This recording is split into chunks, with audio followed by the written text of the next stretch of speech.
नमस्कार, यो हो समाचारमा स्वागत छ। म अपेक्षा तिमिल सेना। सुरु गरौँ अहिलेसम्मका प्रमुख समाचारबाट।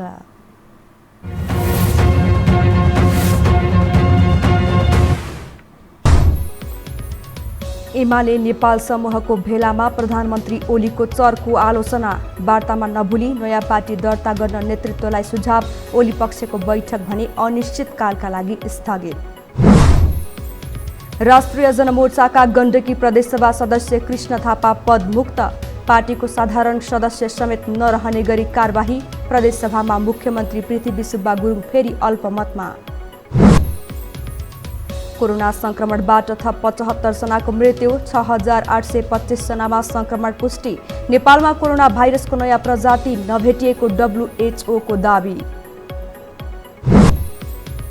हतारमा उद्घाटन गरिएको मेलम्ची आयोजना 2 महिनाका लागि बन्द हुने। सुरुङ मार्गको परीक्षण कार्यविधि नै पूरा नभएको खुलासा। सरकारले हिस्सा बनाएको नागरिकको गुनासो। र विश्वकप र एसिया कपको छनौटका लागि आज नेपाल चाइनिज ताइपेसँग प्रतिस्पर्धा गर्दै एसिया कप छनौट खेल्ने सम्भावनालाई बलियो बनाउन जित्नै पर्ने दबाव।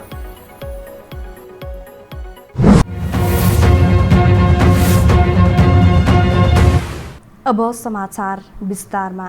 नेकपा एमालेको झलनाथ खनाल र माधव कुमार नेपाल समूहको भेलाले बालुवाटारले भुलाउन मात्र खोजेको निष्कर्ष निकालेको छ। समूहका केन्द्रीय सदस्यहरूको अनलाइन भेलाले यस्तो निष्कर्ष निकालेको हो। भेलामा सुरुमै नेता नेपाल र खनालले आफ्नो धारणा राखेका थिए। नेताद्वयले ओलीका गतिविधि सच्चिनेतर्फ अझै नदेखिएको धारणा राखेका थिए। छलफलमा नेता सुरेन्द्र पाण्डे र घनश्याम भुसालले ओली पक्षका नेताहरूसँग भएको अनौपचारिक छलफलबारे ब्रिफिङ गरेका थिए।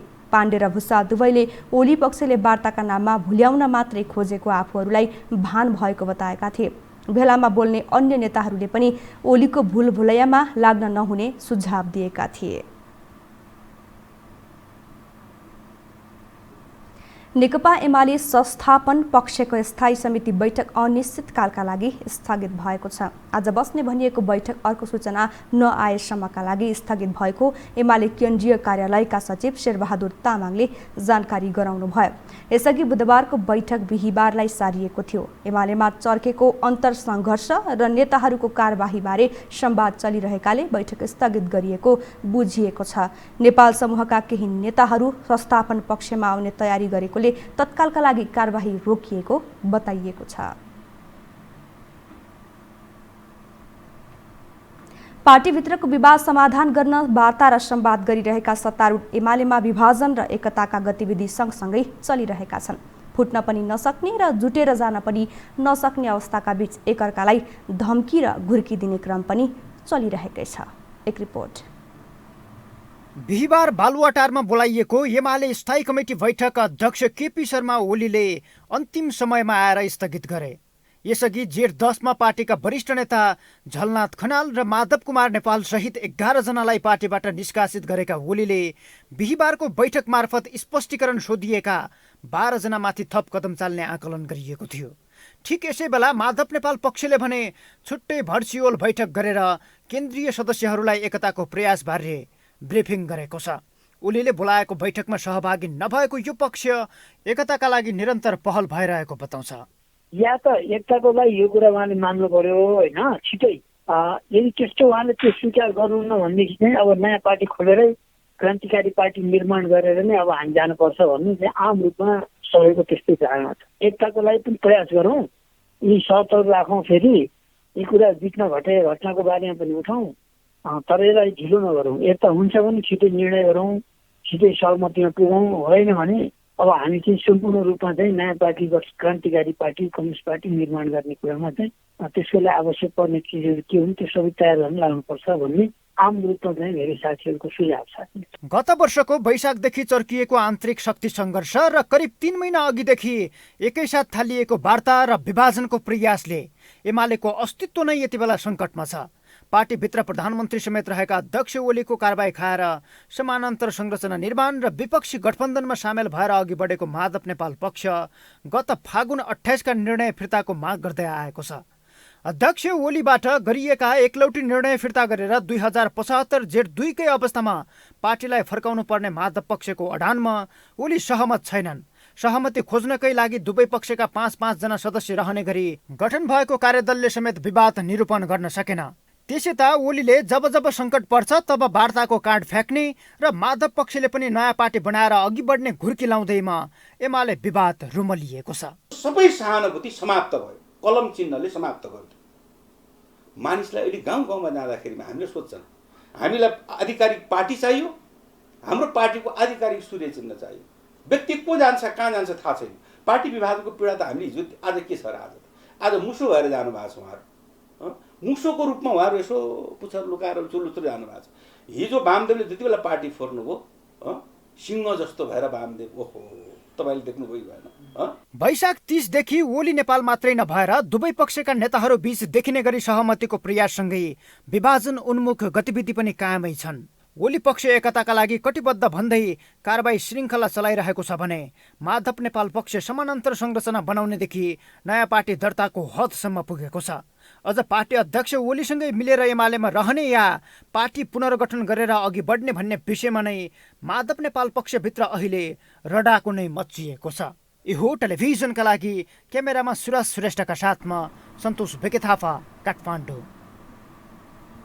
गण्डकी प्रदेशसभाका राष्ट्रिय जनमोर्चाका प्रदेशसभा सदस्य कृष्ण थापा पदमुक्त हुनुभएको छ। उहाँलाई दलबाट निष्कासन गरेको जानकारी राष्ट्रिय जनमोर्चाले आजै प्रदेशसभा सचिवालयमा दर्ता गराएको थियो। सभामुख नेत्रनाथ अधिकारीले आज 1 बजे सुरु भएको प्रदेशसभा बैठकमा थापालाई दलबाट निष्कासन गरेको पत्र आएको जानकारी दिँदै उहाँको ठाउँमा प्रदेशसभा सदस्य पद रिक्त रहेको जानकारी दिनुभएको थियो। थापालाई जनमोर्चाले साधारण सदस्य पनि नरहने गरी यस अघि नै निलम्बन गरेको थियो। जनमोर्चाका 1 सांसद पदमुक्त भएपछि र अन्य 2 सांसद विपक्षी गठबन्धनतिर लागेपछि मुख्यमन्त्री पृथ्वीसुब्बा गुरुङ प्रदेशसभामा अल्पमतमा पर्ने देखिएको छ। वर्तमान राजनीतिक व्यवस्थाले आजित भएका जनताहरू अहिले विकल्पको खोजीमा छन्। काङ्ग्रेस र कम्युनिस्टले शासन गर्दै आएको मुलुकमा गणतन्त्र स्थापनापछि उदाएका दलहरूले समेत जनभावना अनुसार काम गर्न नसक्दा वैकल्पिक शक्तिको खोजी हुन थालेको छ। एक रिपोर्ट। तत्कालीन राजनैतिक व्यवस्थासँग असहमति जनाउँदै नेकपा माओवादीले 2052 साल फागुनमा जनयुद्ध सुरु गर्यो। आफूलाई वैकल्पिक शक्तिका रूपमा अर्थ्याएर 10 वर्ष जनयुद्धपछि मूलधारको राजनीतिमा आएको माओवादीलाई नै जनताले पत्याए र समर्थन पनि दिए। 62-63 को जनआन्दोलनको नेतृत्व गरेर व्यवस्था परिवर्तनमै महत्त्वपूर्ण भूमिका खेलेको माओवादीले त्यसैता पटक पटक सत्तारोहणको मौका पनि पायो।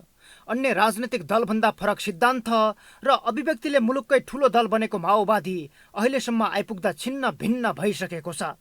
माओवादी भित्रै मतभेद चुलिएपछि पुष्पकमल दाहाल प्रचण्ड, मोहन वैद्य, नेत्र विक्रम चन्द विप्लव र बाबुराम भट्टराई, गोपाल किराँती आहुतिहरू फरक फरक राजनैतिक गोरेटोमा छन्। जनताको अरुचिमा फस्दै गएको माओवादीको मूल नेतृत्व प्रचण्ड पक्षहरू राजनीतिको केन्द्र भागमै रहे पनि अरू शक्तिहरू समेत जनताको स्मरणमा आउन छाडिसकेका छन्। नयाँ राजनैतिक आयामसहित वैकल्पिक शक्ति भनेर उदाएको साझा विवेकशील पार्टी पनि राजनीतिको मूलधारमा आउन सकेन। युवा पंक्तिको केही विश्वास आर्जन गरेको विवेकशील साझाले दशकौंदेखि सत्ताको राइदाइ गरेकाहरूलाई छेउ लगाउन अझै पनि अपार सङ्घर्ष गर्नुपर्ने देखिन्छ। र यहाँको प्रजातान्त्रिक एउटा परिपाटीले कसरी सही ट्र्याकमा लाने भन्ने कुरामा हामी जुन सोच्ने युथहरू छौँ उहाँहरूले यही नै सोच्नुहुन्छ कि यो पार्टी चाहिँ एकीकृत हुनुपर्छ र भोलि गएर हामीले यो देशलाई एउटा सशक्त विकल्प दिनुपर्छ र देशलाई सही बाटोमा लानुपर्छ भन्ने हाम्रो मान्यता छ र त्यही अनुरूप नै शीर्ष नेताहरू पनि एक ठाउँमा हुनुहुन्छ, सल्लाह र छलफल गर्दै हुनुहुन्छ। आशा गरौँ त्यसबाट राम्रो परिणाम चाहिँ आओस्। 62-63 को जनआन्दोलनपछि संवैधानिक राष्ट्रसत्तात्मक व्यवस्था ढलेर मुलुक गणतन्त्रात्मक बहुदलीय व्यवस्थामा गएको थियो। त्यसैता निरन्तर काङ्ग्रेस र कम्युनिस्टले देशको नेतृत्व गरिरहेका छन्। तर अहिले दलहरू बीच देखिएको भाँडफैलो र अन्यलले गर्दा एकपटक फेरि वैकल्पिक शक्तिको खोजी हुन थालेको छ। अहिलेका राजनैतिक दलहरूप्रति जनतामा बढ्दै गएको अविश्वास र वितृष्णाले मुलुक नै दिशाविहीन अवस्थामा छ। तर राम्रा विकल्पहरू सबै सकिएका छन्। हामीसँग विकल्पको नयाँ केही पनि छैन। भएकै मध्येबाट यो देश चलाउनु पर्ने हुन्छ। हामीले पुस गर्ने कहाँनिर हो भने भएकै दलहरूलाई हामीले यसरी गर्दा राम्रो हुन्छ, तपाईँहरू कोसिस किन गर्नुहुन्न भनिराख्ने हो, हामीले टोकिराख्ने हो र राम्रो गराउने कोसिस गर्ने हो। हामीले वैचारिक फाँटबाट गर्ने त्यही हो हैन। र विचारको यो धार मिलेको छैन है भनिराख्ने हो। पछिल्लो समय प्रधानमन्त्री केपी शर्मा ओलीले दुई पटक प्रतिनिधि सभा विघटन गरेपछि वैकल्पिक शक्तिको अभाव झनै खट्किएको छ। तर सबै दलहरू जनताको नजरमा परीक्षण भएर फेल साबित भएका छन्। हुँदा 1.5 दशक अघि नै काम लाग्दैन भनेर गलहत्याएको राजसंस्थालाई नै अहिले कतिपयले विकल्पका रूपमा अघि सारेका छन्। तर विश्व राजनीति हेर्दा जनता सधैँ अग्रगमनको पक्षमा उभिएका छन्। भोगिसकेका व्यवस्थालाई फेरि उल्ट्याउने र पश्चगमनमा फर्किने इतिहास नगण्य छन्। त्यसो त हाल राजा आऊ देश बचाऊ भन्दै यदाकता हुने नारा जुलुस र सभाहरू पनि फिक्का साबित भएका छन्। हुन त राजसंस्थालाई गति दिन सक्षम व्यक्तिको अभावले पनि त्यसतर्फ जनताको आसक्ति मरेको हुन सक्छ।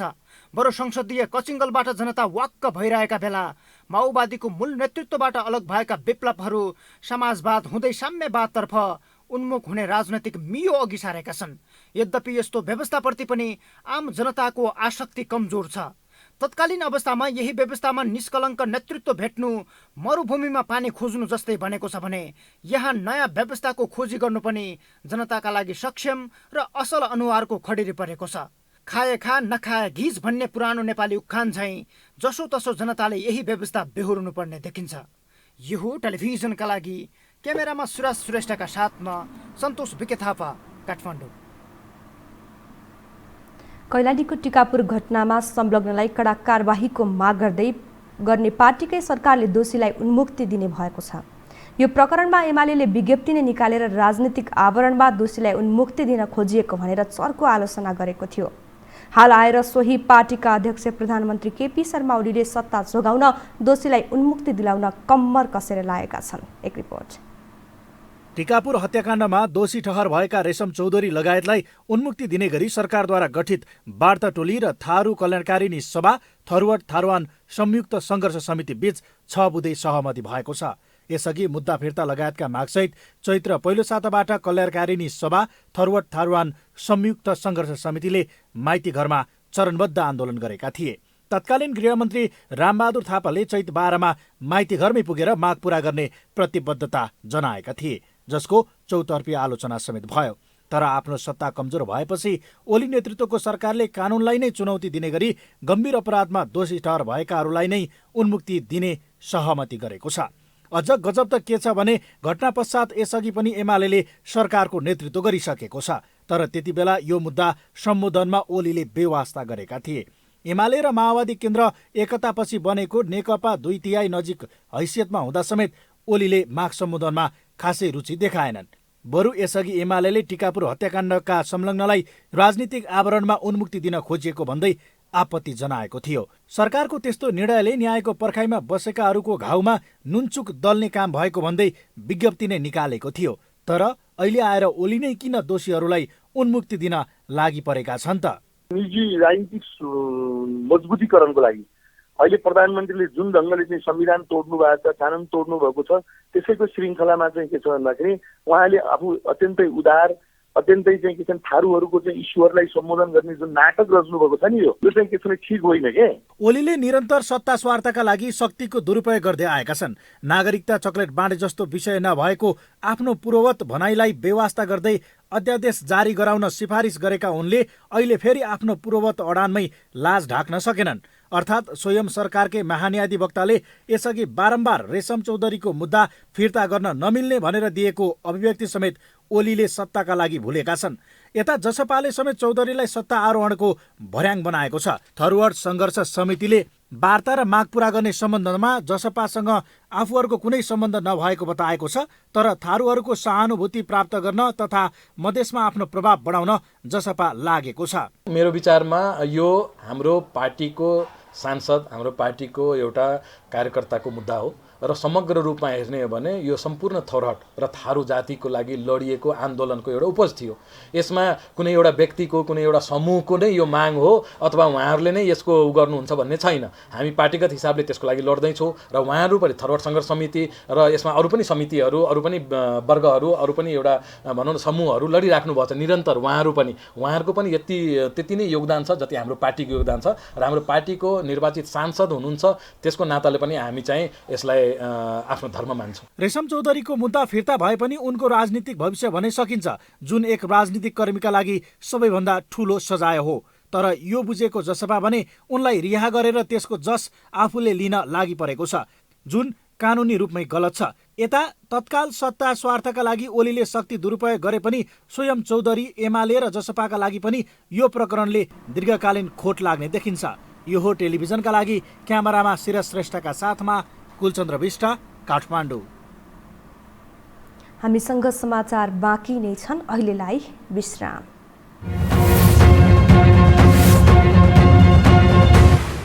विश्रामपछि स्वागत छ। अब बाँकी समाचार। नेपालमा पछिल्लो 24 घण्टामा थप 6,825 जनामा कोरोना संक्रमण पुष्टि भएको छ। स्वास्थ्य तथा जनसङ्ख्या मन्त्रालयका अनुसार पीसीआर विधिबाट 18,562 र एन्टिजेन विधिबाट 3,211 जनाको परीक्षण गर्दा 6,825 जनामा संक्रमण देखिएको हो। यससँगै नेपालमा कोरोनाका सक्रिय संक्रमितको संख्या 1,01,839 पुगेको छ। यस्तै संक्रमणका कारण थप 75 जनाको मृत्यु भएको छ। यससँगै देशभर कोरोनाबाट ज्यान गुमाउनेको कुल संख्या 7,630 पुगेको छ। थप 5,904 जना संक्रमण मुक्त भएका छन्।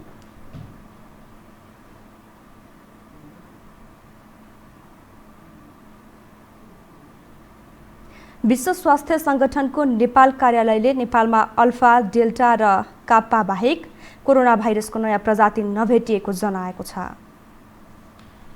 नेपालमा डेल्टा प्रजाति फैलिएको WHOले जनाएको छ। बेलायतको डेली मेलको आज संस्करणमा नेपालमा कोरोना भाइरसको नयाँ भेरिएन्ट देखिएको र त्यो युरोपमा फैलने जोखिम रहेको भन्ने समाचार प्रकाशन भएको थियो। यो समाचारको पनि WHOले खण्डन गरेको छ। यस्तै स्वास्थ्य तथा जनसङ्ख्या मन्त्रालयले पनि नेपालमै कोरोनाको भेरिएन्ट उत्पत्ति भएको बारे कहीँ कतैबाट पुष्टि नभएको जनाएको छ।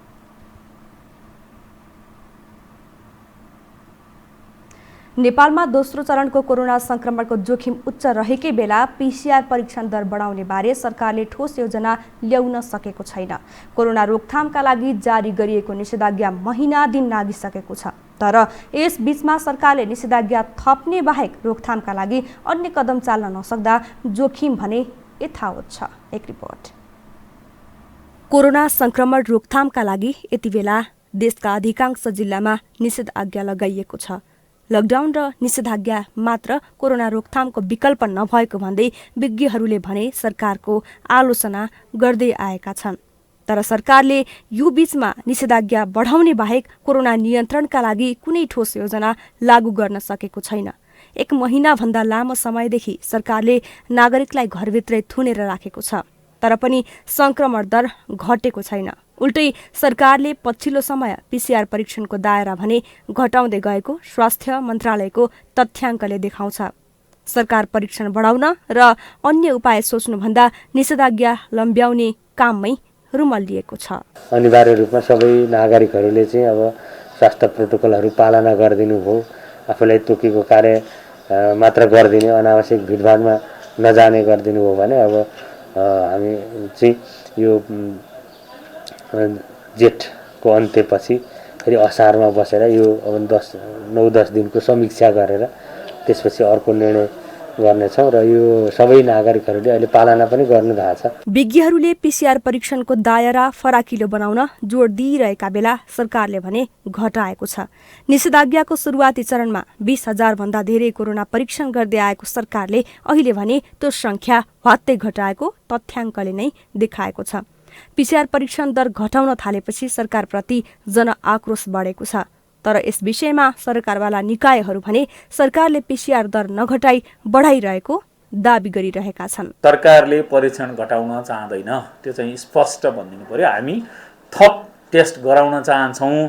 त्यसैले देशैभरि 753 वटै पालिकाहरू, 7 वटै प्रदेशहरू, 77 वटै जिल्लालाई पुग्ने गरेर एन्टिजेन किट अझ हामीले ताती निकायहरूसँग, मित्रराष्ट्रहरूसँग मागेर एन्टिजेन किट हैन डोनेसनमा प्राप्त गरेर देशभरि बाँडेको अवस्था छ। पहिलो कुरा यो स्पष्ट हुनु जरुरी छ। हामीसँग सबै परीक्षण गर्ने ल्याबहरू 90 वटा छन्। हो, साँचो त हो, हाम्रो फुल क्यापासिटीमा पीसीआर 21-22 हजार भन्दा बढी जान्छ। परीक्षण दर घटाएर संक्रमणको जोखिम कम भएको भन्दै निषेधाज्ञा हटाउने रणनीति सरकारले लिएको हो कि भनेर शंका जनतामा उब्जिन थालेको छ। असार मसान्तमा कर असुल्न पनि सरकारले जोखिम कायमै रहे पनि निषेधाज्ञा खोल्न सक्ने जनताको आशंका छ। पछिल्लो समय कोरोनाको परीक्षण दर घटेको हो, संक्रमण दर र जोखिम घटेको होइन। त्यसैले पनि केही साता नागरिक पनि थप सचेत रहन आवश्यक छ। धनगढीको सेती प्रादेशिक अस्पतालमा ब्ल्याक फंगस अर्थात् कालो ढुसी रोगको संक्रमणबाट एकजनाको मृत्यु भएको छ। कैलाली बर्दगोरियाका 65 वर्षीय पुरुषको आज मृत्यु भएको हो। अस्पतालका अनुसार ती व्यक्ति जेठ 17 गतेदेखि आइसियुमा भर्ना भई उपचार गराइरहेका थिए। यसअघि ती व्यक्तिमा कोरोनाको कुनै संकेत नदेखिएको अस्पताल प्रशासनले जनाएको छ। उनको प्रयोगशालामा परीक्षण गर्दा ब्ल्याक फंगसको संक्रमण पुष्टि भएको हो।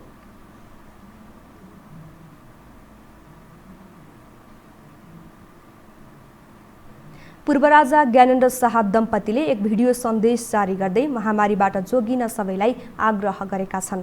जारी सन्देशमा पूर्व राजा शाहले आफूहरूको स्वास्थ्यलाई लिएर चासो र चिन्ता व्यक्त गर्दै स्वास्थ्य लाभको कामना गर्ने सबैमा आभार व्यक्त गर्दै आम नेपालीलाई स्वस्थ रहन आग्रह गर्नुभएको छ। उहाँले अग्रपंक्तिमा रहेर महामारी विरुद्ध दिनरात खटिरहेका स्वास्थ्यकर्मी, सुरक्षाकर्मी, सरसफाइकर्मी तथा सामाजिक कार्यकर्ताको प्रशंसा गर्नुभएको छ। आफू स्वास्थ्य लाभ गरिरहेको जानकारी दिँदै उहाँले सबैमा महामारीबाट जोगिनका लागि सावधानी अपनाउन पनि आग्रह गर्नुभएको छ। प्राप्त सहयोगका लागि उहाँले अन्तर्राष्ट्रिय जगतलाई पनि धन्यवाद दिनुभएको छ।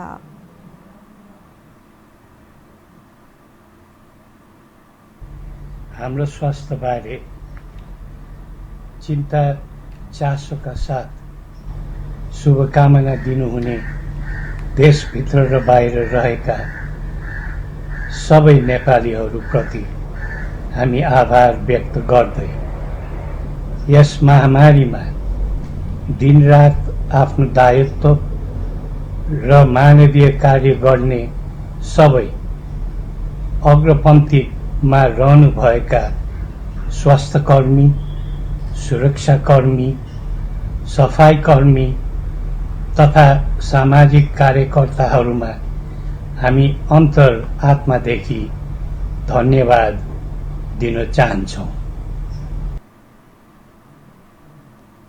केही समय अगाडि भारतको कुम्भ मेलाबाट फर्किएपछि पूर्व राजा दम्पतिमा कोरोना भाइरसको संक्रमण देखिएको थियो।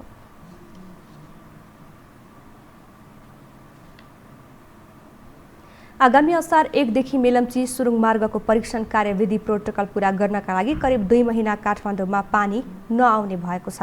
प्रोटोकल पूरा गर्नका लागि असारदेखि पानी पठाउन बन्द गर्न लागि हो। त्यसो त यो काम काठमाडौँमा खानेपानी वितरण सुरु गर्नु अघि नै गर्नुपर्ने थियो, तर उद्घाटनको हतारोका कारण पछि सारेर सुरुङ परीक्षण बिनै सञ्चालन गरिएको थियो।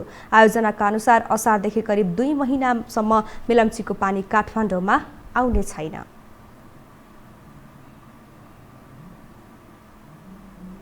सामाजिक सुरक्षा कोषले बैंक तथा वित्तीय संस्थालाई सामाजिक सुरक्षा कोषमा सूचीकरणका लागि दबाब दिएको भन्दै नेपाल वित्तीय संस्था कर्मचारी संघले आन्दोलनको चेतावनी दिएको छ।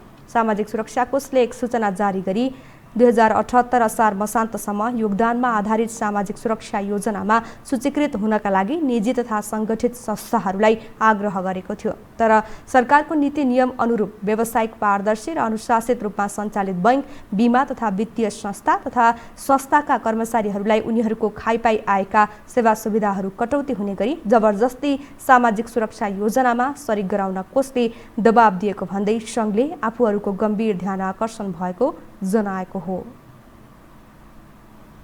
वित्तीय क्षेत्रका कर्मचारीहरू आकर्षक हुने गरी योजनाहरू नल्याई उहाँले चाहिँ कानुनको, नियमको र अन्य तपाईको त्यो भन्दा पनि उहाँहरू एकदमै तपाईँ षड्यन्त्रमूलक किसिमले र उहाँहरू दुराशयपूर्ण किसिमले उहाँ यो चाहिँ योजनामा सरिक गराउनलाई बैंक वित्तीय संस्थालाई दबाब दिइराख्नु भएको छ।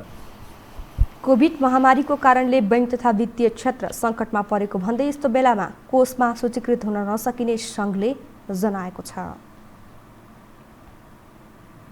अब पालो आर्थिक समाचारको।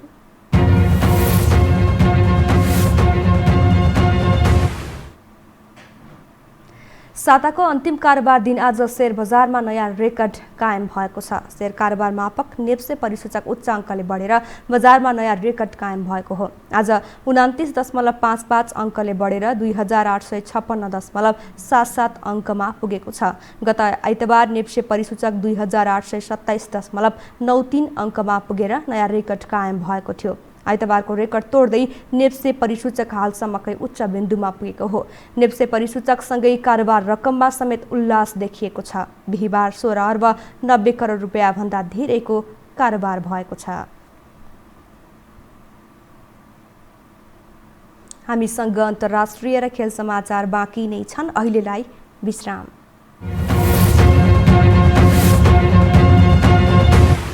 विश्रामपछि स्वागत छ। अब अन्तर्राष्ट्रिय समाचार।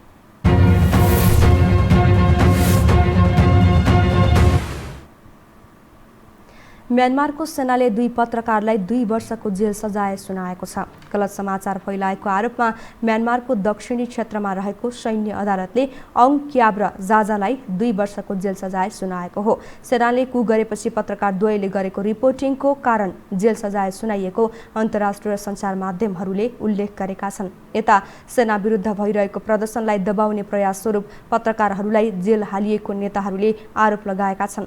म्यानमारमा सेनाले कु गरेपछि कैयौं पत्रकार पक्राउ पारिसकेका छन् भने केही हिरासतमा रहेका छन्। अब खेलकुद समाचार।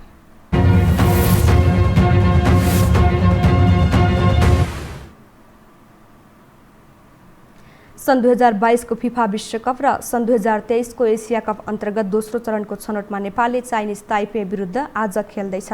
नेपाल र ताइपे बीचको खेल नेपाली समयअनुसार 9:45 बाट सुरु हुनेछ। अरेबियन मुलुक कुवेतको राजधानी कुवेत सिटीमा नेपाल र ताइपे भिड्न लागेका हुन्। त्यसपछि नेपालले जेठ 25 मा जोर्डन र 28 मा एसियाली पावर हाउस अस्ट्रेलियाको सामना गर्नेछ। कोरोना महामारीका बीच नेपालले आफ्ना 3 होम खेल कुवेतमा खेल्न लागेको हो। अब नेपालले कुवेतमा 8 दिनभित्र 3 खेल खेल्नेछ। कतारमा हुने विश्वकप र चीनमा हुने एसिया कपको लागि समेत छनौट माध्यम रहेको प्रतियोगिताको समूह बीमा नेपालले 1 जित दर्ता गराएको छ। चाइनिज ताइपे जितविहीन छ। समूह बीमा 4 खेलबाट 100% 12 अङ्क जोडेको अस्ट्रेलिया पहिलो स्थानमा छ। 5 खेलबाट समान 10 अङ्क बनाएका कुवेत र जोर्डन गोल अन्तरका आधारमा क्रमशः दोस्रो र तेस्रो स्थानमा छन्। नेपाल 5 खेलबाट 1 जितसहित 4 हार बेहोर्दै चौथो स्थानमा रहँदा ताइपे 5 खेलबाट अङ्कविहीन हुँदै तालिकाको उछारमा छ। खेल समाचारसँगै हामी यो समाचारको अन्त्यमा आइपुगेका छौं। बिदा हुनु अघि प्रमुख समाचार पुनः एकपटक।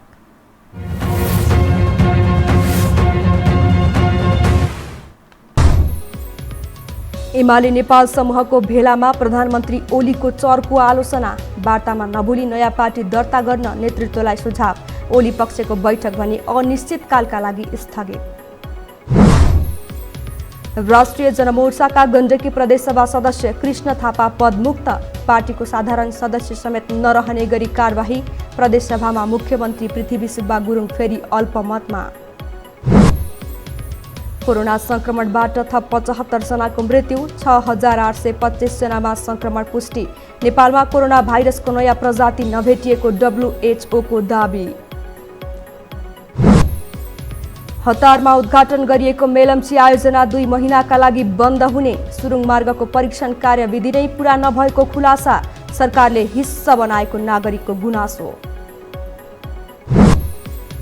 र विश्वकप र एसिया कप छनौटका लागि आज नेपाल चाइनिज ताइपेसँग प्रतिस्पर्धा गर्दै एसिया कप छनौट खेल्ने सम्भावनालाई बलियो बनाउन जित्नै पर्ने दबाव।